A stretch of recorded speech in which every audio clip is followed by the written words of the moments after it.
absolutisht. Gjithsesi, zoti Vengu, për sa i përket situatave të emergjencave zakonisht, ne procedojme edhe me një lloj ndihme që mund na vijë ose nga Greqia, ose nga Italia, ose nga Turqia.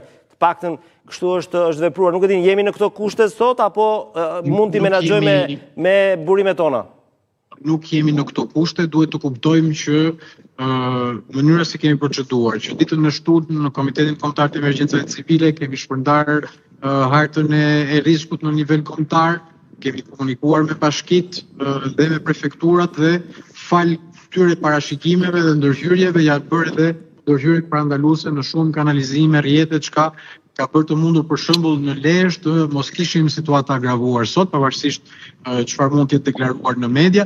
Patjetër ka pasur zona ujësore të cilat janë prekur nga ujë, disa 10 hektar, por një situatë absolutisht në kontroll do të leja unë në momentet që flasim dhe dua të falenderoj këtu edhe Bashkinë e Lezhës edhe prefektin e Qarkut për punën që kanë bërë për të mirë menaxhuar situatën në Lezhë. Kemi pasur situatë të vështirë në Laç, në Durrës dhe së fundmi në Gjirokastër, por edhe një herë këto janë situata vërshimesh urbane ku duhet patjetër që edhe strukturat vendore të krijojnë atë gatishmërinë e plot, ndërkohë që strukturat në nivel qendror duhet sigurojnë mirë menaxhimin e kaskadave, mirë menaxhimin e burjeve në basenet kryesore, sepse ato përbëjnë rrezikun edhe më të madh në rast se dekalohen kotat maksimale.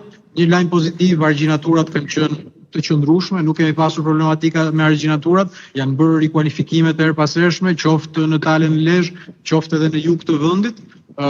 Siç e thash, nuk është momenti të përdasim fitore, sepse është një situatë ende shumë dinamike.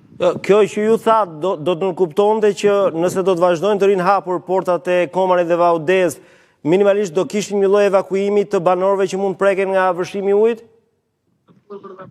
Jo detyrimisht, varet sa si funksionojnë shkarkimet edhe në bazë edhe të produktit të konsideruar që janë edhe ece që prodhojnë, po nga ana tjetër mund të shkarkojnë edhe për efekte emergjence. Në kushtet ku jemi kemi një situatë të qëndrueshme. Në qoftë se rreshjet nuk përkeqësohen, siç është dhe modeli i fundit që kemi në orën 20, atëherë do jemi në një situatë ku besoj se do ta mirë menaxhojmë dhe do të parandalojmë rrezikun në zonën e Nënshkodrës. Është situatë shumë dinamike dhe është e tillë që prej ditës së shtunë, prandaj jemi në komunikim të erëpashershëm për të ulur kotat, për të mundësuar aty ku është e mundur të rriten shkarkimet, në mënyrë që të ruajmë edhe infrastrukturën kritike, sepse siç e thatë dhe ju, duhet patjetër që të sigurojmë mbarvajtjen e infrastrukturës kritike energjetike në rang vendi.